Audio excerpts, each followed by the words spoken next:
How did you end up here in Provo, Utah?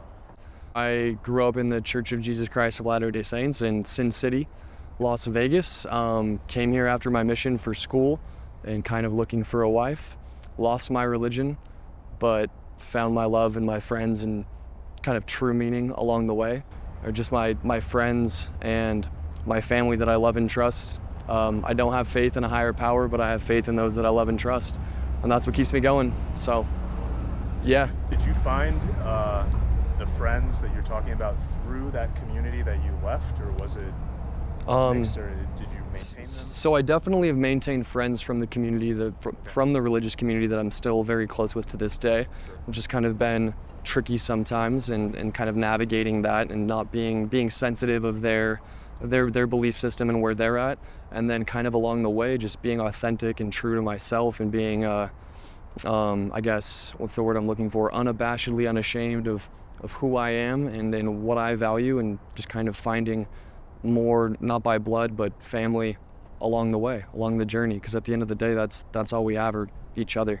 For example, like mentioned, I served a mission in the Philippines. I've seen third world poverty, but I've seen people in those types of conditions happier than clams, And so at the end of the day, it's truly what we value that, I guess, kind of affects our mindset and our happiness, not what we have and not circumstance. Was there a moment when you had a realization where you said, I fundamentally want to shift my orientation away from the religious constructs and kind of step back from that? Yeah, great question. So I would say it was kind of a build-up for me, and I think it is for a lot of people. Sure. Like in the Mormon community and those that have left, it's kind of, they call it your shelf. And so things get added onto your shelf, things that maybe you're uncomfortable with or things that you don't agree with. So I would say in retrospect, it was kind of a slow burn. And then in the summer of 21, I was in Hawaii for the first time, and just, really kind of thinking and pondering of, do I want to do this for the rest of my life? And the answer was pretty clear cut and dry, no. And I didn't want to continue living my life with one foot in the sand and one foot in the water. Sure. And so that was hard for a lot of friends and family that, like, hey, I'm not active or part of this religion anymore in that sort of sense.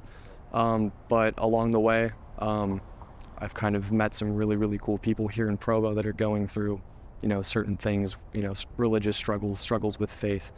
And so yeah, I would just say, just be true to yourself and just be true to your heart, Don't do something because somebody else wants you to do it. Well said. Think for yourself.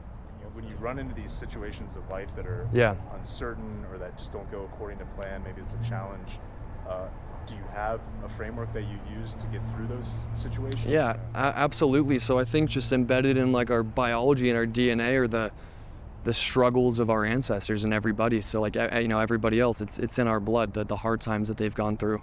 Yep. And so I just kind of look back and at the struggles that I've gone through, being a young missionary, not knowing a language, spending a night in jail, going to BYU, all these types of things, navigating not being religious anymore in a very, very religious community, which were, pretty overwhelming for a young 21, 22-year-old kid. Sure. Your whole entire worldview, your bubble, the way that you see the world completely broken and shattered. But along the way, just kind of looking back at those life experiences of where I've had to dig deep and knowing that I was able to overcome hard times, just like every other human on this world is capable of doing. Sure. Looking at my mother, looking at my dad, my grandparents, who have gone through some, very, very difficult times, as we all have, and just remembering, like, what? There's darkness right now, but there's always sunlight at the end of the day. So just kind of maintaining a hopeful kind of attitude towards the future. Very cool. Yeah. If you think about, life going forward, now that you're kind of outside of a inclusive community, mm-hmm. How will you go about making an active effort to maintain community now? Do you have like a certain interest group, or what's your thinking on? I mean, I would just say it's shared common values. So what I value at the end of the day, like I mentioned earlier, are our relationships that we have with one another. And I think the foundations for strong relationships are love, kindness, respect, tolerance, and being able to not only forgive others, but to forgive ourselves when we do mess up, and just trying to be better. If you could cut your age in half, what advice would you give to that younger self? If I could cut my age in half, give yourself some grace. It's not the apocalypse.